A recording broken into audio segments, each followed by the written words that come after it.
பொதுவா நிறைய பேருக்கு ஒரு பயம் உண்டு. நமக்கு வாழ்க்கையில நல்லதே நடக்கல அப்படின்னா, யாராவது நமக்கு ஏதாவது செஞ்சிருப்பாங்களோ?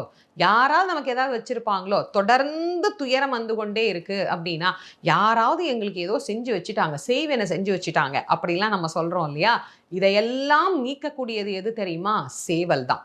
சேவல் சாதாரணமான சேவல் இல்ல. முருகப்பெருமானுக்கு கொடியாக விளங்குவதே அந்த சேவல் தான். அது மேலிருந்து கூவுதாம். கொக்கரக்கோ அப்படின்னு கூவி, ஞானசூரியன் வருகிறான் எல்லோரும் எழுந்திருங்கள் அப்படின்னு நம்ம எழுப்புமா. வள்ளியினுடைய திருமணத்தின் போது கூட சேவலினுடைய ஆற்றலை பற்றி ரொம்ப அழகா முருகப்பெருமான் நிரூபித்திருப்பார்.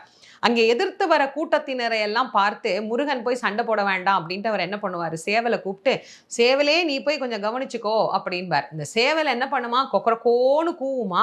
எதிர்த்து வந்த வேடர்கள் எல்லாம் மாண்டு போவார்கள் அப்படின்னு நமக்கு பேசுகிறது சேவலினுடைய ஆற்றலை பற்றி. அப்போ சேவல் என்பது எவ்வளவு